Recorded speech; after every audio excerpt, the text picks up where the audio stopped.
Hey everybody, I'm TecToss and welcome to the start of a new series of Let's Play Endless Legend. Finally I got time to play the Shifters expansion and it's been out for, is it 2 weeks? I think it's 2 weeks, and I've been promising to do this series for 1 week and now we're gonna get around to it.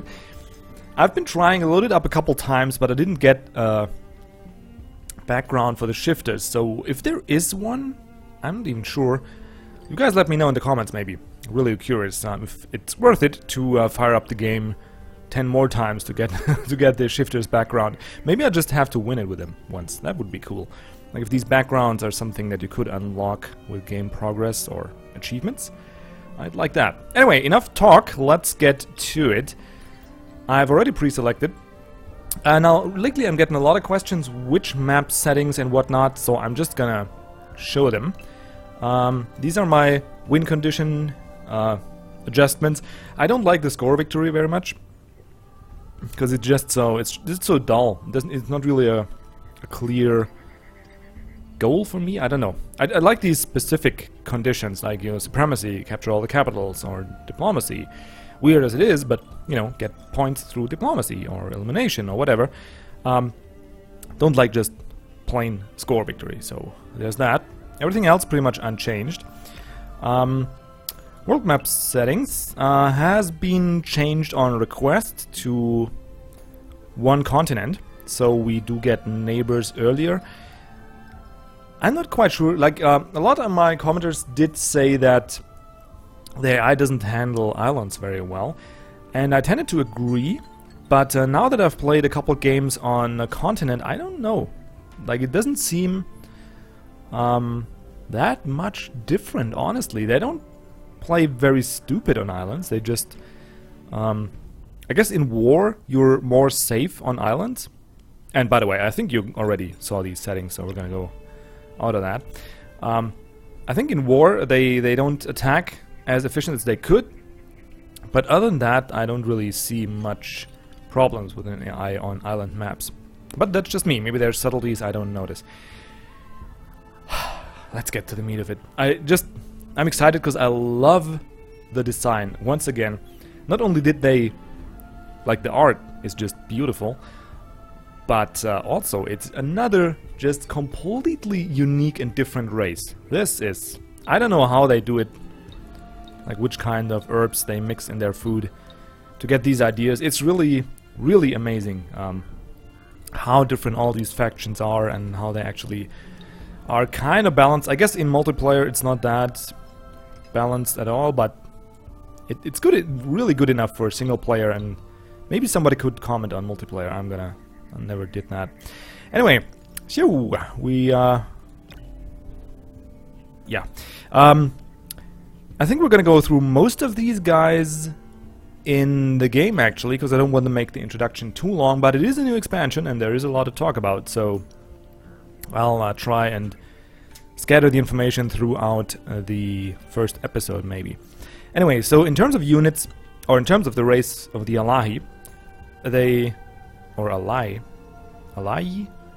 I don't know. Somebody give me a maybe a hint as to how to pronounce these guys. They have 2 strength, I think. Strength number 1 undoubtedly is their mobility. They are really awesome at that. Every unit has 6 or more speed, including the settler, which is really good. That only the roaming clans can match that. A seeker, again, very mobile unit. The Skyfin, even more mobile, and has a couple other awesome abilities that I'm going to show, because we get one through the first quest step, I think. And the monk, that's the only real fighter, I'd say, because the others are pretty poor in terms of stats. They do have interesting abilities, but in terms of pure stats, they are just pale in comparison to the monk. So that's gonna be our main fighter. So they're good at that. Very good, very mobile. And that plays kinda into their second strength, and that is making use of the new mechanics in winter, like searching pearls, offering them at the altar, and reaping these benefits. They're really good at that. Part of that is their mobility, because you need to run over the map to catch the pearls, Kind of like Pokemon when I think of it. Anyway, yeah, so that's the Allayi. I'm not going to go through all these abilities. There's just one that makes them really different, and that is the We Chosen Few. Because that will give you a significant, what you call that, damp on your expansion potential. Yeah, 150% expansion disapproval, and 100% more food required per growth. Again, they worded it a little bit weirdly, but that's what it is. Other than that, also really unusual is that they, again, very mobile race, but unusual that they get a tier 2 tech in the shipyard. So that is also interesting. I've played around with these guys a little bit, and I'm going to leave all these on random, hoping, trusting into the random generator that we're not going to get 3 necrophages and just going to get bum rushed at the start. I played around with them a little bit, and what I noticed, it took me like maybe 20 turns or so, and I had uncovered the entire freaking map. It's just, you're gonna see, it's just amazing how mobile and how good these guys are at scouting. But I'm gonna shut up now and enjoy the intro with you, because I didn't see it either.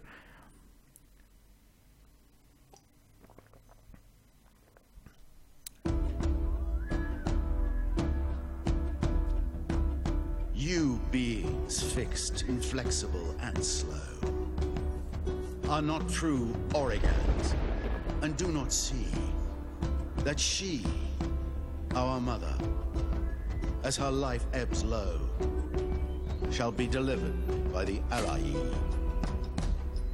For we, who change, adapt, and persevere, will fight for her survival come what may. So heed these dire warnings most sincere, for ruin comes to those who bar our way. Well, I guess I should have just watched the intro. Allayi is how you pronounce these guys. What is this I see? An earth spine.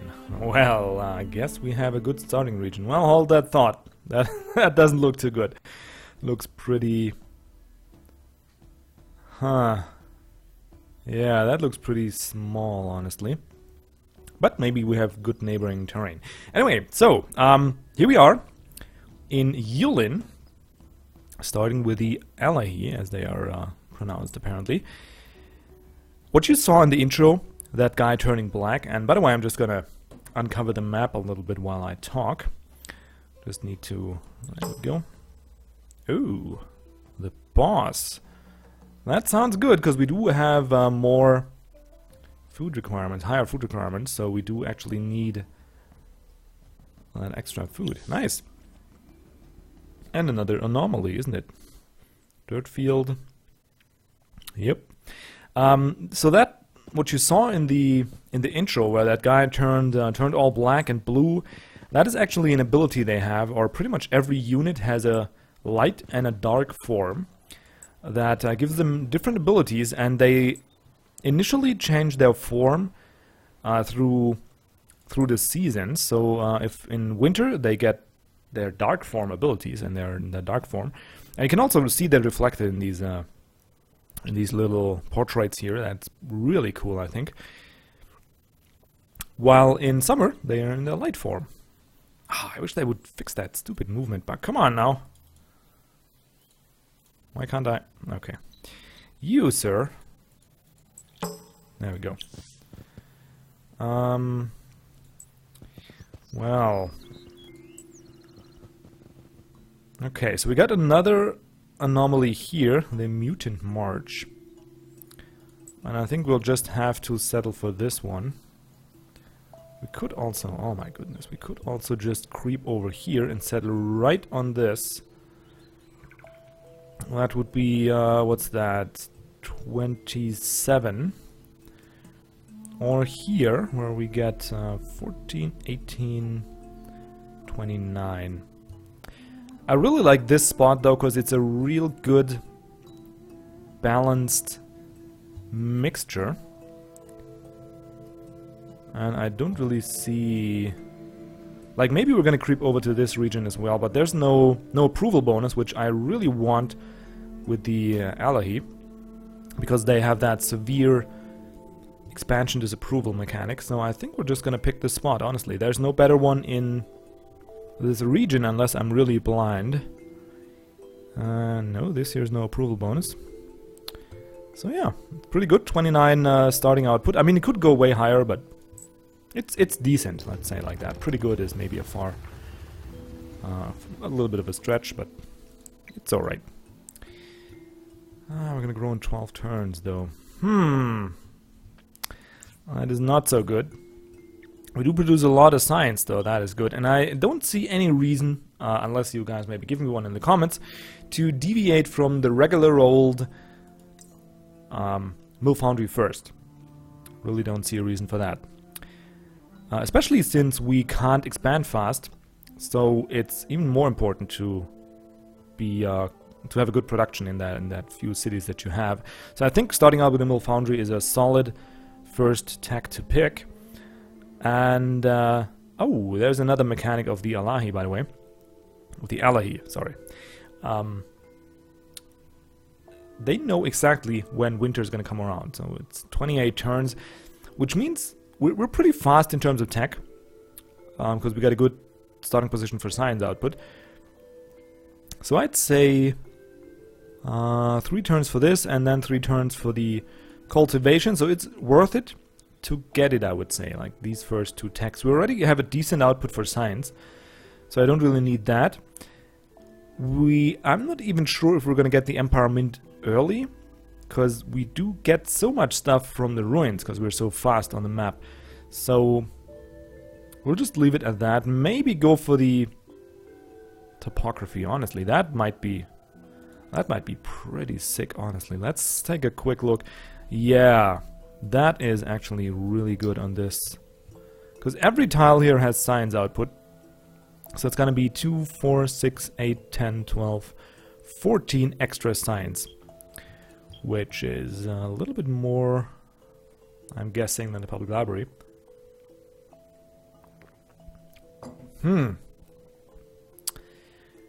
Well, we'll see how it goes. Anyway, so that's our start. Not the greatest, not the worst. This here, though, is really annoying. I really wish we had a little bit more food production, but I can't afford to have this only done in 8 turns. Like, we're gonna take the slower growth route. Now, let's take the hero as well and just go around and search our neighboring lands. What is this? Rumbling stones. Alright. Everybody moved? Yep. Now, you notice these 2 icons here on top that changed with the recent expansion. This is the new winter mechanic. So you're gonna get a new resource, which is pearls, that you get, I'm assuming, through quests. Don't know that yet, but you get it through looting ruins, which is why I'm gonna, roam around the lands as much as I can to get these ruins scouted before the enemy can. And also you're gonna get it after the first winter. There's gonna be pearls just laying around the land, just on the floor. You can pick them up. They're gonna range from 1 to 3 or 4 pearls in the first winter, I think. As far as I know, they get better with the upcoming winters, but I'm not quite sure how and what that. I didn't play that far, just played to get the mechanics. Second thing is the Altar of Auriga, where you can offer pearls to achieve or to get certain bonuses. Now, the first level, I don't think they're worth it. Maybe somebody can make a case, maybe for multiplayer, but not really for single player, because it's reducing the winter vision penalty, which, yeah, whatever, right? So you can see a little further. Here you get watchtower-like building. Not really. I can just get the tech, because if the tech was only watchtowers, that might be worth it to get the Tower of Truth. But the tech is not only watchtower, not war tower. The tech is also the trading thingy, the roads between the cities. So whatever. I don't need this. And I guess you can buy stockpiles for pearls, but honestly, you got a lot more other uses for pearls, more important and better than stockpiles. So These are not really interesting, but as soon as we get to the second winter, and these techs are, by the way, this here is you can get after the third winter, this here you can get after the second, and as you can see, like, this is insane. The Iceworks plus 10 industry on terrain with a river during a winter. That is just crazy. It costs 10 pearls, so again, we don't have pearls for stockpiles, but once you get that, that sounds just borderline imbalanced. Really does. Here you get extra people out of your pacified villages, or out of your... I don't know quite what they mean, doesn't apply to converted village. Do I really have to destroy a village and rebuild it? Or just doesn't apply to the cultists? I guess it doesn't apply to the cultists, I'm not quite sure. I hope that's what it means. We're gonna see. I'm pretty sure that's what it means. It would be pretty stupid otherwise, right? Yeah, and lots of other bonuses. I'm gonna show, or maybe you can read them in your own games. What else? Yeah, I think that's about it for the new mechanics. We get pearls, we can find them in winter. We got the Altar of Auriga. This thing, by the way, is not available per default. You need to build it. This here is the Altar of Auriga. Need to build it. Then you can also have an effect on, or you can influence the upcoming winter effects. Once you have the altar available, you can pray for the cost of pearls, for the type of effect the winter will have. Because winters, and I'm going to take a turn here to not end this episode in turn 1.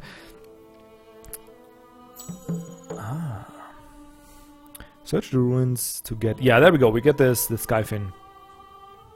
Okay, so for those of you who need to read the story, you can do that here. Just pause the video and you can read the story. And we need to go to this ruin to get our first Skyfin unit, which we're gonna do prompto, cause it is really good. But before that, let me scout these ruins here as well. Interesting. 5 glasssteel and 3 pearls. Yes, please. 10 wine and 2 pearls. Nice, that's a good start. I'll take that. I think we're gonna... Here's the end of the land, kinda.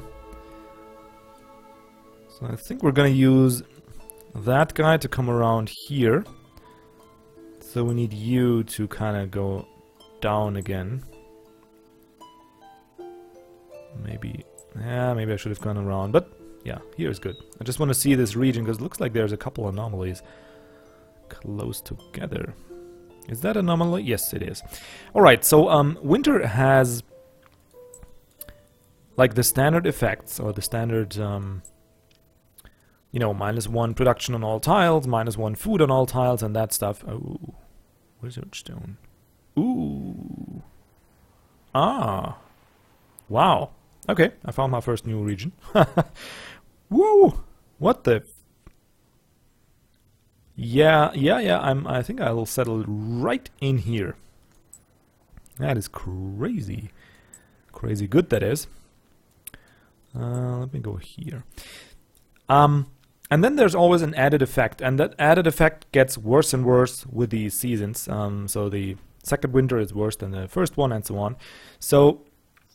And that is what you can pray for here. And those are effects like regeneration reduced, or -20% income on all cities, dust income, or stuff like that. That's just on top of the other effects, of the already existing effects. Wow, I'm getting used to that complicated way of expressing stuff from Endless Legend, huh? Well. It's a new expansion, so there's a lot to to talk about.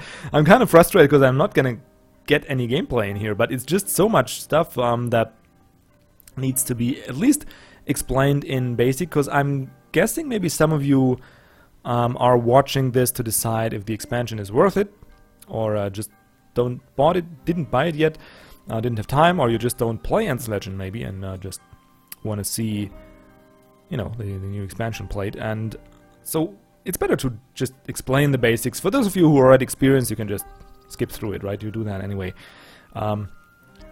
So, where was I? Oh, right, Skyfin.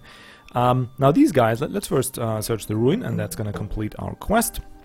We get 1 skyfin, we get 3 pearls, and now we need to build the altar, and we're going to get 20 influence for that. Not bad. Not great either, but it's just naturally, anyway, we need that altar. So it's naturally progression anyway. And let's just... Now, here, see that? That's one thing the skyfin's got. You can't... can I? Oh no, I'll have to show you in the army screen. They are solitary, like the Guardians, so they can't be joined by other units. They can reinforce, though, so if you're gonna fight near Skyfin, it can reinforce and help you. And they're pretty much that type of combat unit anyway. They have that... Where is it? The Shifting Awe, so they can cast a morale buff in summer and cast a morale debuff in winter. Kind of interesting. Morale buff, honestly, I really prefer, but unless we get the tech that lets me change form for the cost of pearls, we don't really get a say in which form. Like, if it's winter, it's winter, if it's summer, right? You can't really choose. They have another very interesting ability, that is the one with Auriga. So if they're sitting on a resource and using their aspirate skill, which is basically draining resources from a region once you sit on that type of resource, which sounds really awesome, they're not gonna get attacked by roaming armies, which is, right? It's quite neat, right? So you can sit these guys on resources that are not in your regions, and for example, luxury resources or strategic resources, and they're just gonna harvest them for you. Harvest them for you. Not Harvey them for you, that's a different... Anyway. And this here really helps with that. So you shouldn't lose these guys. And they're also really expensive. Not so much on the production cost, but the pearl cost of 20. Kind of steep, especially early game. So you don't want to lose these guys. Super mobile as well. Flyers, of course. Not the greatest combat unit, as are all these guys. And by the way, just to show, they all have these shifter natures. So they, in light form, they get extra defense and extra health regen, and less upkeep. And in dark form, they have more attack. They're immune to winter movement reduction, and so on. So it's really, really, really cool. I really like that they changed with the season, and that really gives you an incentive. Shifting charge, also pretty cool. Did I just show the settler? Yeah, I did. Why do you have that? That doesn't really make sense. Anyway, oh, they all have it. Never mind. Here, the shifting charge is an ability that lets you have a different effect on your charge depending on the season. Also really cool. Yeah, I just like that. But these guys are not really strong. As you see in these stats, I think there's not many units that are weaker. Maybe the roving clans are. But this is pretty pathetic. Though together with their morale buffs and all the other mechanics, they're not bad fighters, honestly. I thought I'll just really struggle early game, but I don't. It's fine. You can make stuff happen with these guys. All right, let's use the Skyfin and just move 1 tile up, so we can loot that ruin. 10 gold, 1 pearl. Thank you very much. And I'm gonna go explore that side of things a little bit and use the Skyfin to... Oh, there's another ruin. What these guys are really, really strong at is... I didn't really show that either, did I? They have the Auriga affinity, which is also a skill that the heroes have, but oh god, we're running out of time already. Explaining all that stuff. They get extra pearls and extra XP when you're looting pearls. So that also includes, of course, looting pearls from ruins, I think. And they have 8 movement, and so I see we reached the coastline here, which normally would be a problem. Well, not really, because we do have tier 2 techs, and we can just just go to the water. Why not? Really love that, because for 2 reasons. One, it's very different. It just adds a new style of play. And second, look at that. We're 2 turns in. Which race does uncover that amount of land in the first 2 turns? It's just crazy. Second, information is, for the AI, probably not that crucial, but for the player, it's just really important to see where everything is, to get the jump on the region. Oh, goodness gracious, I don't like to be bordered next to... But I really want this region. I think we're gonna have a front line already. But this region is just perfect. We got the boss in here, and we got these anomalies there, so... Kinda have to take that. Also kinda have to end the episode here, I'm afraid, guys. Tell me what you think of the new expansion, please, in the comments. I'm really curious on your take on it. I personally, I didn't play it very long, but I think it's really good. For again, the same two reasons, pretty much, that like they add a very like a complete new mechanic with the expansion, which is just gonna keep it fresh, and they expand on a mechanic that was previously already there, but didn't quite impact your game as much, which is the winter. You just could move slower, and it's just a period where you have to sit through, and there's no real strategic goal different between winter and summer, right? So with the new expansion now, there is. You need to hunt those pearls, and you need to be mobile on the map to be able to do it if you want the bonus that can come from it. So that is an incentive maybe for the Walters to play a little bit different, certainly for the Shifters, because they are just built to exploit that mechanic. So that is really cool. Second, of course, there's always a new race. That's just new art, new lore, new stuff to do. So yeah, I just really... Already just based on these two facts, I enjoy the expansion. And I'm probably going to find a lot more reasons why I think it's pretty cool in the upcoming episodes. You guys hopefully find a couple of reasons why your day is going to be pretty cool. Have a good one, and see you around for the next episode.